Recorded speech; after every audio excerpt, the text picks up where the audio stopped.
Le 26 minutes sport. Score, Résultats, analyse, interview, Afrique, monde.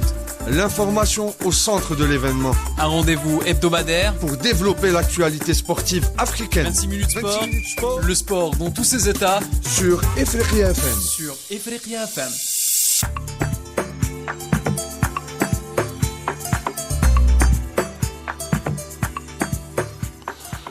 Bonjour Nagadef, Salama Mboy. Merci d'être avec nous dans 26 minutes sport tous les lundis sur Ifriqiya FM.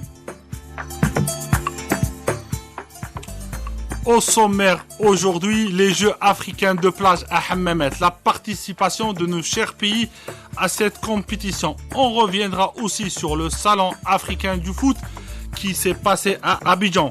Zoom aussi sur la participation africaine en Coupe du Monde de basketball des 19 ans. On aura avec nous le spécialiste Monsieur Malik Daou, entraîneur national de la Côte d'Ivoire par le passé et consultant sur l'international. Et bien sûr le football, la CAN U23. À mes côtés, pour débriefer l'émission, pour parler de cette actualité, notre invité, Monsieur Farid Badj, consultant international, scout, responsable, formateur, beaucoup de casquettes dans le milieu du sport et sur l'international. Bonjour Farid. Bonjour Walid, merci de me recevoir. Ravi de t'avoir avec nous sur Ifriqiya FM. Ifriqiya FM, la radio pana-africaine, la radio qui parle aux Africains et nous on parlera du sport africain.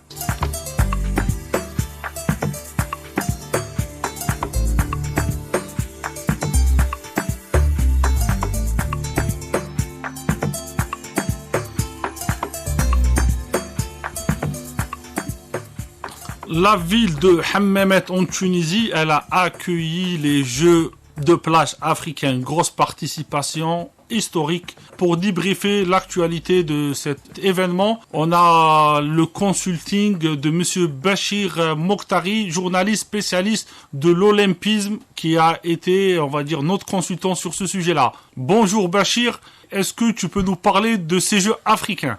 Bonjour aux amoureux du sport. On parlera des Jeux africains de plage qui se sont déroulés à Tunis, ville de Hammamet, pendant une semaine passionnante du 23 au 30 juin. 53 pays se sont réunis pour participer à cette compétition spectaculaire. Hier, nous avons clôturé ces Jeux africains de plage mémorables avec un total de 30 épreuves reparties dans 16 disciplines, dont 2 spécialités de démonstration. Les athlètes ont démontré leur talent et leur passion pour les sports de plage. Les épreuves étaient divisées entre les compétitions masculines et féminines, offrant des moments de suspense. Les Jeux africains de plage sont également qualificatifs pour les Jeux mondiaux de plage qui auront lieu à Bali en Indonésie du 5 au 12 août 2023. Maintenant, parlons des résultats. L'Algérie a dominé le tableau des médailles avec une impressionnante performance. Ils ont remporté 15 médailles d'or, 7 médailles d'argent et 12 médailles de bronze, positionnant ainsi l'Algérie au sommet du classement. Résultat historique dans cette deuxième édition par rapport aux Jeux africains de plage de 2019 où l'Algérie a pu avoir 16 médailles dont 5 en or. La Tunisie, en tant que pays hôte, a également réalisé une performance remarquable en se classant deuxième au classement général. C'est un résultat important pour le pays hôte aussi. Les athlètes, les spectateurs et les organisateurs peuvent être fiers de ces Jeux de plage exceptionnels. Ces compétitions ont mis en valeur le talent, la détermination et la camaraderie qui anime le sport en Afrique. Félicitations à tous les participants. Nous attendons maintenant avec impatience les Jeux mondiaux de plage à Bali où les athlètes auront une chance de briller à l'échelle internationale. Bonne chance à nos athlètes africains. Merci Monsieur Bachir Mokhtari, il était avec nous pour nous parler de ces Jeux africains de plage et l'Algérie a excellé dans ces Jeux-là. Les athlètes algériens se sont qualifiés haut la main pour les Jeux mondiaux de plage de Bali. Farid, on sait que le sport en plage il est très important pour la jeunesse, il est très important pour les pays africains parce qu'on sait qu'il y a beaucoup de côtes. L'Afrique des fois manque d'infrastructures. Est-ce que ce genre de compétition, il est primordial ou important pour la jeunesse africaine selon toi ?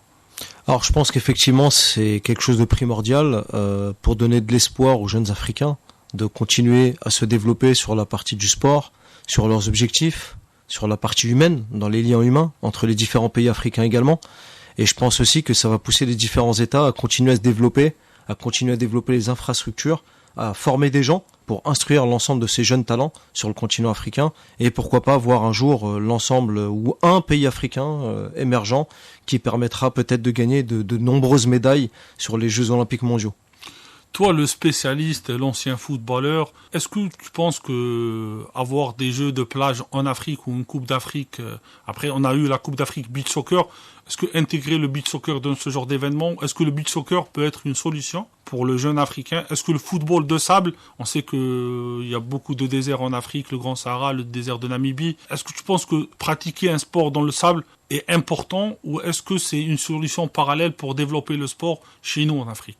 Alors effectivement, je pense que déjà le football, en règle générale, est quelque chose de très très très important, j'insiste bien là-dessus, sur le continent africain, sous toutes ses formes. Sur le football de plage, j'ai eu la chance d'aller à Dakar à de nombreuses reprises, à Djamalai, à Dakar, à Sandaka, j'ai visité un certain nombre de plages là-bas, j'ai été aussi à Bamako, au Mali. Parle-nous de ça en détail. J'ai eu la chance justement de partager quelques expériences en Afrique, que ça soit au Sénégal, au Mali, j'ai été aussi en Côte d'Ivoire, j'ai été en Tunisie, j'ai été donc dans le Maghreb en général.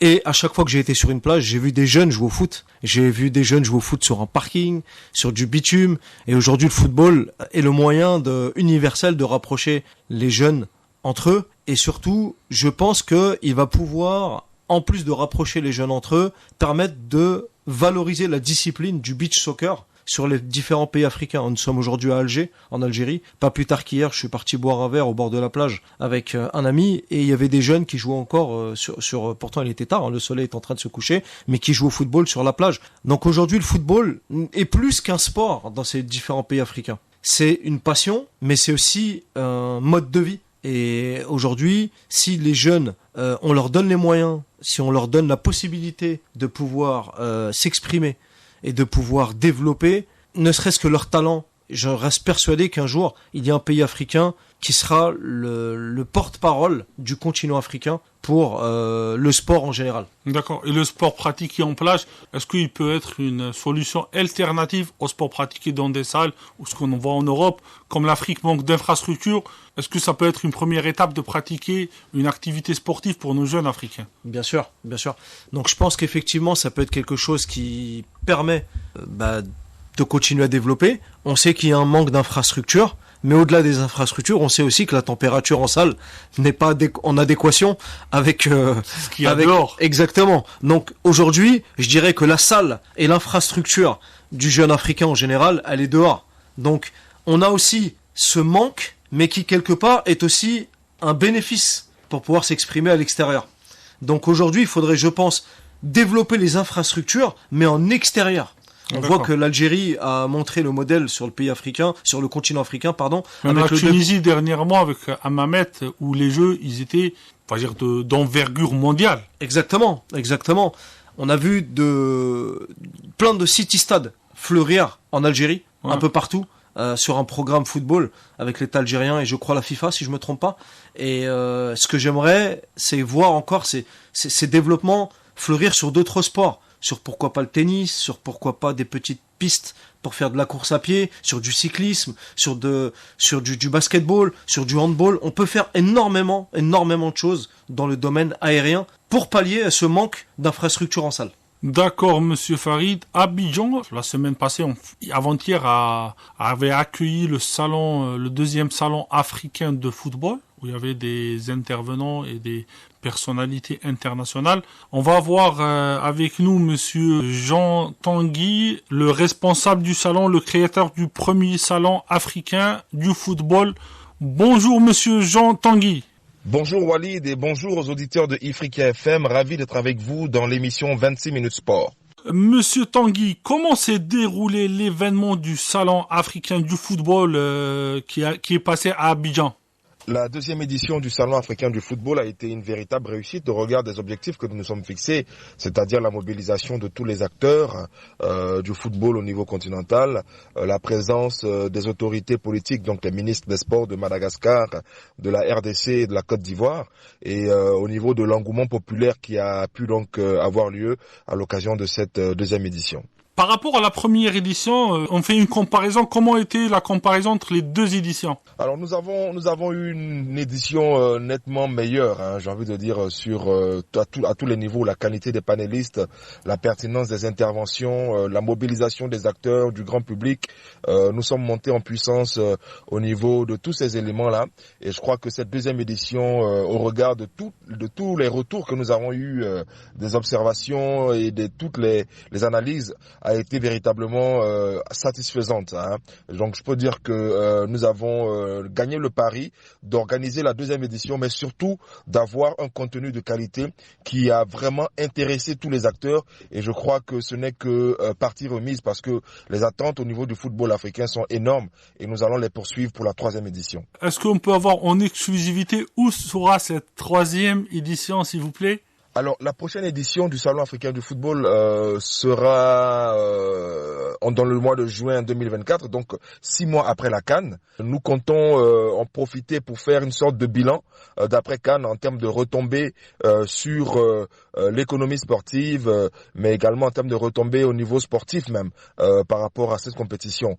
Et donc, la CAN sera encore au cœur donc de la prochaine édition, mais avec une particularité en faisant attrait à tout ce qui est bilan et perspective. Et sinon, quel but aura cette édition, on va dire, ce salon africain de football?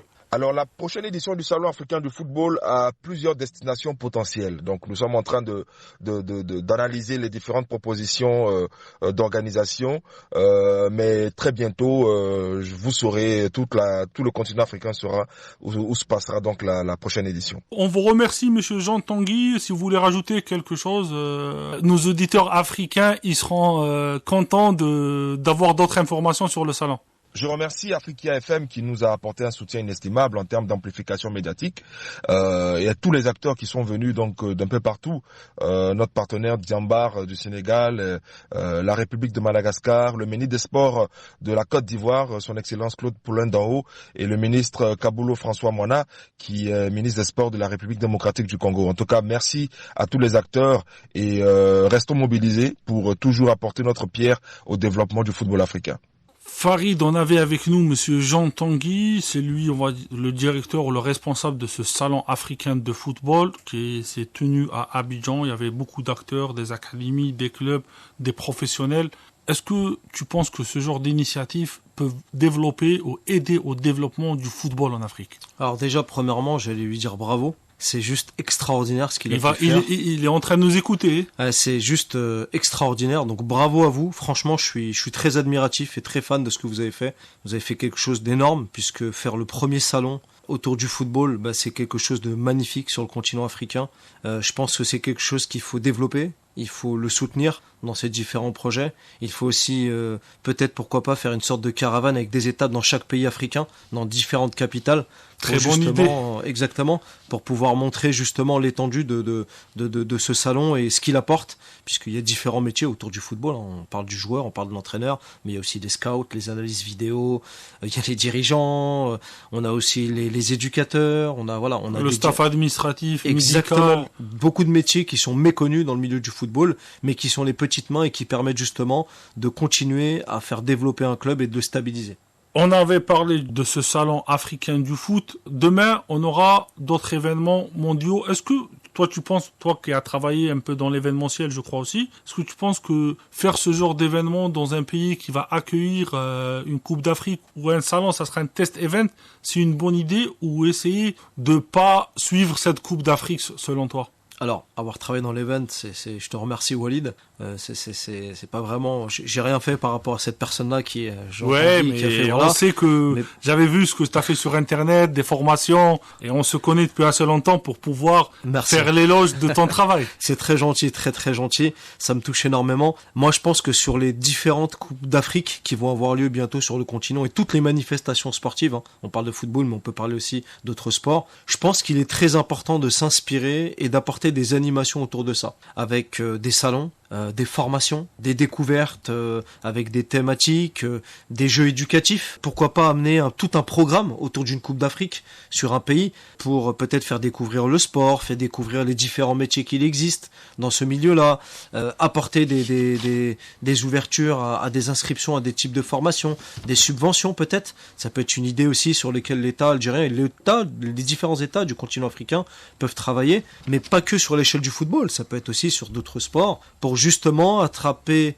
en plus de cette attractivité, apporter cette atmosphère et apporter cette animation qui va être très attrayant pour le continent africain et pour les pays qui accueilleront les différentes manifestations. On sait que l'Afrique va accueillir, je pense, une Coupe du Monde, tôt ou tard aussi, après celle réussite de l'Afrique du Sud, effectivement. Ouais. Mais nous, on peine vraiment à organiser des événements mondiaux comme les Jeux Olympiques. Ce genre de petits événements, selon, par rapport à ce qu'on voit aux Jeux Olympiques, par rapport à ce qu'on voit dans des Coupes du Monde, est-ce que c'est des premières pierres à des édifices de grands événements mondiaux ? Alors, c'est non seulement une première pierre, mais je dirais plus qu'une première pierre, puisqu'on a vu aujourd'hui des Jeux méditerranéens qui ont été faits à Oran, qui ont été une réussite. On voit aujourd'hui les Jeux qui ont actuellement eu lieu, on l'a parlé des Jeux de plage tout à l'heure à Hammamet, qui sont aussi une réussite.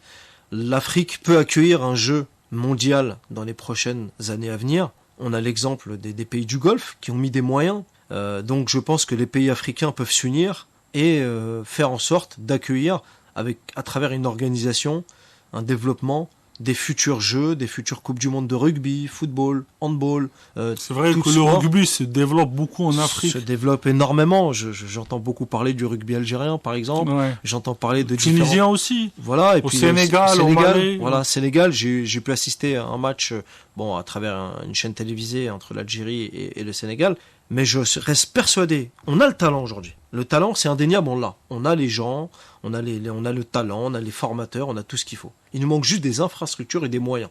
Et pour cela, il faut juste que le continent puisse s'asseoir autour d'une table et dire, voilà, on met un comité olympique de pilotage qui va permettre de développer les différentes infrastructures. Pour ton information, il existe le comité olympique africain. Alors, je parle pas du comité olympique de jeux, mais peut-être un comité d'État. Voilà, je me suis peut-être mal exprimé. Ouais. Un comité d'État sur le continent, avec des pays, des personnes nommées pour chaque pays, pour dire voilà, aujourd'hui on va aider tel pays à se développer. Demain, il y a des jeux dans tel pays, on va l'aider à se développer. Parce que ce sont des infrastructures qui vont servir dans les 30 à 50 prochaines années. Un échange de compétences aussi ? Un échange de compétences, par exemple. Ça peut être aussi ça, avec différents consultants, avec différentes thématiques. Je reste persuadé qu'il y a un truc à faire. Mais il faut trouver juste la bonne formule.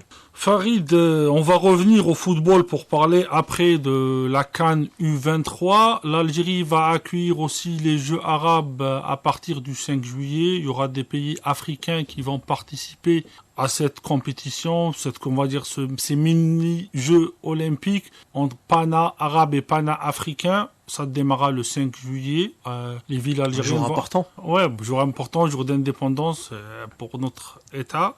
Et aussi, je voulais vous parler de la Coupe du Monde qui se passe maintenant, la Coupe du Monde de basket. La Coupe du Monde de basket, l'Égypte participe, Madagascar. On va faire un zoom sur cette Coupe du Monde. Avec nous, Monsieur Malik Daou, ancien sélectionneur de la Côte d'Ivoire, qui est aussi consultant, qui travaille dans le domaine des médias, qui était joueur professionnel en France en basket. On va l'avoir avec nous. Bonjour, Monsieur Malik. Bonjour à tous les auditeurs d'Ifriqiya FM, où qu'ils soient aux quatre coins de l'Afrique, Abidjan, Dakar, Lomé, Kigali, Cotonou, Alger, Tunis ou Rabat, en tout cas où qu'ils soient.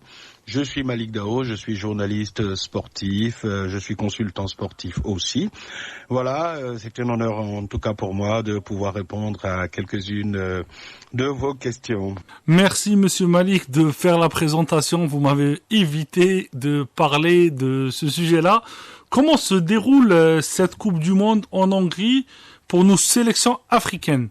Alors, sur cette Coupe du Monde de basket U19, je vous avoue que les choses se passent de la façon la plus normale qui soit. On va dire que dans cette catégorie-là, l'Afrique ne fait pas partie des meilleurs, mais avec ce que l'équipe de Madagascar est en train de réaliser aujourd'hui, j'avoue que c'est quelque chose de très très intéressant. Madagascar qui a obtenu sa première victoire historique sur le Liban il y a quelques jours, donc c'est quelque chose de très très bon. Maintenant, il faut continuer de travailler. L'équipe égyptienne aussi qui arrive à tirer son épingle du jeu, mais qui est dans un groupe très très difficile. Mais ce sont des jeunes qui vont apprendre, ce sont des jeunes qui vont progresser et qui voient aujourd'hui le niveau qui est le leur, le niveau international. Je pense que voilà, ça va les aider à progresser. Quels sont les jeunes talentueux africains qu'on voit dans cette Coupe du Monde? Est-ce qu'il y a des joueurs qui émergent du lot chez nous participants? Alors incontestablement, le joueur qui m'a le plus marqué, ça va être le Malgache Mathias Madi. Mathias Madi qui aujourd'hui n'a rien à envier aux grosses pointures sur le plan mondial. Mathias Madi qui avait déjà été le MVP du championnat d'Afrique U18 l'année dernière à Madagascar, et Madi qui continue justement sur sa lancée. Et pour moi, il devrait faire partie en tout cas du 5 majeur de la compétition. Après, on a Jerry Rabibisoa qui n'est pas mal. On a Andrea Tsarafara aussi qui est pas mal. Et puis, côté égyptien, les Ndawi qui sont de très très bons joueurs. En tout cas, on a de très bons jeunes qui peuvent plus tard faire le bonheur de leur sélection nationale. On sait que l'Afrique, il y a beaucoup de talents africains dans le foot, mais pourquoi dans le basket on voit pas ces talents émerger en Afrique, ce qu'on voit dans le football par exemple? Je pense que le talent, on l'a.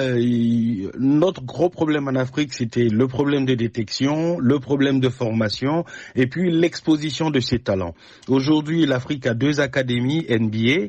On a une académie en Afrique du Sud, à Johannesburg. On a une académie à Saly, à Dakar. Et ça va permettre justement à ces jeunes-là d'avoir une meilleure détection, formation et exposition. On a aussi la Basketball Africa League, la BAL, qui permettra à ces jeunes-là de se faire connaître, qui permettra aussi à nos clubs de se faire connaître. Et c'est une compétition dont le niveau est assez élevé et qui va permettre justement que petit à petit, les jeunes talents africains soient vus, soient connus, soient reconnus et qu'ils puissent briller un peu partout dans le monde. En tout cas, moi j'ai beaucoup d'espoir parce qu'aujourd'hui on voit aussi ce partenariat entre la NBA et la FIBA sur des camps de basket, le Basketball Without Border. On a aussi les camps FIBA NBA pour les détections de jeunes, pour les faire entrer dans l'académie, plus les compétitions de clubs. Je pense que dans quelques années, on aura de très très bonnes équipes nationales. On a vu l'absence du Sénégal, de l'Angola, gros ténors africains, les 2 grosses nations, les 2 grosses écuries africaines dans cette compétition. Comment expliquer cela? Bon, c'est vrai que avant le basket africain, c'était une affaire d'Angola, une affaire de Sénégal, mais aujourd'hui toute l'Afrique est en train de progresser. Vous regardez la Tunisie, qui même si elle n'est pas qualifiée pour la Coupe du Monde, la Tunisie a été très très bonne pendant un bon moment. Aujourd'hui, vous avez le Sud-Soudan qui va étonner le monde, en tout cas la prochaine Coupe du Monde, ça moi je peux vous le garantir. La Côte d'Ivoire qui est qualifiée aussi, qui a des talents. Le Cap-Vert qui a des très très bons joueurs. D'ailleurs, le meilleur joueur de l'Euroleague, le MVP de l'Euroleague cette année, c'est Eddy Tavares, un Cap-Verdien qui joue au Real Madrid. C'est pour vous dire qu'il y a du talent. Et puis l'Égypte éternelle, cette Égypte qui a toujours eu de grands joueurs et qui continue de former de grands joueurs. On n'oublie pas l'Angola, on n'oublie pas le Nigeria. Alors le Nigeria, pour moi, ça, c'est juste un problème d'organisation. Parce que quand on regarde le talent qu'il y a en dehors du Nigeria, des talents nigérians qui brillent partout dans le monde, il suffit qu'on les organise et qu'on les fasse venir en sélection. On va avoir de très très bonnes choses. En tout cas, je suis très optimiste pour le futur du basket africain. Un dernier mot, si vous voulez rajouter quelque chose? En tout cas, mon dernier mot, ce serait déjà de remercier Walid Bouchnefa. Merci pour la confiance que vous m'accordez pour intervenir sur vos ondes, Afriquia FM. C'est une chaîne que je vais m'habituer aussi à écouter, que je vais m'abonner à écouter. Et puis on fait beaucoup de choses pour le sport africain, le foot, le basket et tous les autres sports. Et votre chaîne est une chaîne justement qui fait la promotion de l'Afrique, de toute l'Afrique, et ça c'est quelque chose de bien. Je pense que ensemble on pourra continuer de faire. On remercie Monsieur Malik Daou qui était avec nous en direct et nous parlait du basket africain. Je pense que cette radio, cette chaîne pourra continuer de faire avancer l'Afrique. L'Afrique a besoin d'exposition, l'Afrique a besoin d'être connue, les talents africains ont besoin d'être exposés. Et ce que vous faites justement en termes d'information, en termes de communication par toute l'Afrique, ça fait plaisir. En tout cas, merci, bravo à vous. Et puis voilà, je passe le salam à tous vos auditeurs. À bientôt. On te passe aussi le salam, monsieur Malik Daou. Il nous parlait du sport africain, du talent en Afrique. Il y a du talent aussi à la CAN U23 qui se passe actuellement. Les quarts de finale, la phase de poule, elle s'est terminée. Il y avait 2 poules. La Guinée, le Mali, le Maroc, l'Égypte se sont qualifiés. Ça, c'est un tournoi qui est qualificatif pour les JO 2024 à Paris. Farid, est-ce que tu as suivi un peu cette CAN U23? Est-ce qu'il y a des joueurs qui émergent? Est-ce que c'est une opportunité pour ce joueur africain de sortir en Europe ou de taper dans l'œil des scouts et de recruteurs, toi qui fais et qui a déjà fait ce métier-là? Alors, au risque de surprendre beaucoup de monde, j'ai suivi, effectivement. J'ai aussi des personnes qui sont là-bas. J'ai un de mes scouts qui est là-bas. J'ai aussi le directeur sportif du Havre qui est là-bas, Mohamed El Karaz, Mathieu Bodmer avec son assistant Mohamed El Karaz et d'autres personnes. Et je ne cache pas qu'aujourd'hui, les retours que j'ai, c'est qu'une CAN U23 un peu avec de la déception en termes de talent. De la déception par rapport aux... Comment tu expliques cela? Les clubs européens ne lâchent pas les meilleurs talents africains, non? Parce que les clubs africains, les clubs européens vont déjà chercher les talents avant et ne les libèrent pas pour pouvoir participer à la CAN U23. Donc, c'est-à-dire que les meilleurs talents, aujourd'hui, sont souvent enfermés dans leur club pour ne pas participer à ces compétitions-là. De peur que le joueur se mette en visibilité et qu'il puisse exploser, de le perdre. On a quand même quelques clubs qui cherchent forcément à mettre en visibilité pour vendre, faire du trading de joueurs. Mais aujourd'hui, en termes général, ce qu'il en ressort, c'est on reste sur notre faim. On espérait que ce soit un peu mieux en termes de talent. D'accord. La Guinée, c'était pas une surprise pour toi de les voir en demi-finale? Alors, la Guinée, par contre, voilà, une des plus belles équipes, je pense, qu'on a pu voir. La Guinée a été, je pense, l'équipe la plus complète, qui a fait un beau travail et qui, je pense, véhicule très bien et parfaitement l'image du jeune talent africain actuellement. On te remercie, monsieur Farid Baj, d'être avec nous dans notre studio, de partager tes connaissances avec les auditeurs africains. Merci à vous. Si tu veux rajouter quelque chose... Non, je vous remercie. Je remercie Ifriqiya FM, la voix africaine, qui vraiment parle de tout le continent africain sur les différents sports. Donc continuez à écouter cette radio, continuez aussi à supporter l'émission de Walid Bouchnafa, qui a une belle expertise sur le sport et le football en général dans le continent africain.